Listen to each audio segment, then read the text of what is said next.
Some things that people don't really think about as far as a lighthouse is concerned. It's not only an aid to navigation, but it's a place of safety for people in danger and having problems out there. That light, it's like reading the Bible, come to me, and it gives them, the strength to try to get in, because back in the old days, like I said, you never knew when storms were coming. And Granddaddy saved a lot of people. One thing I'll tell you about is there's an oyster bar that goes out near where you see those pilings where the dock used to be. It goes out there to what we call Spanish Hole, where the big deep draft boats anchored.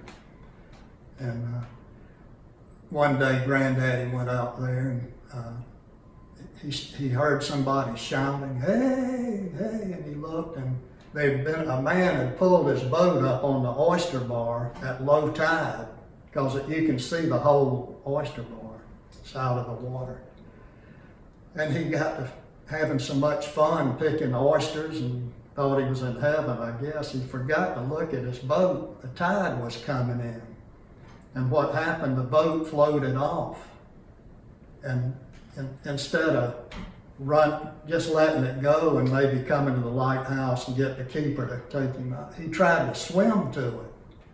And he wasn't a strong swimmer, and the current gets real fast out there because of all these oyster bars and stuff like that.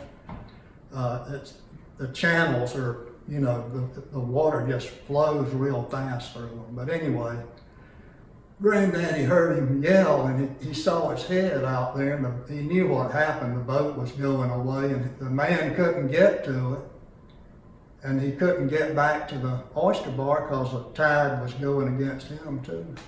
So Granddaddy took off running, and he ran out there, and he ran down that long dock, jumped in his launch, cranked it up, and went out there, and just before he was going under, he grabbed him and pulled him up in the boat. And that was just a day's work for Granddaddy. He brought him in here. This room is where he'd bring people like that. He'd let them dry out and maybe rest a little bit.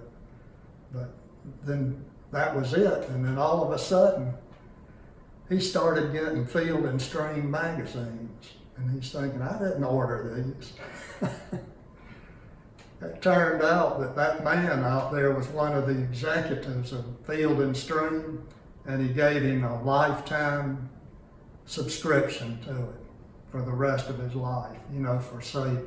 And he said when Granddaddy said when he was bringing him in, he's thanking him, and he says, I would not have made it, but I could see you were coming. You were coming. So.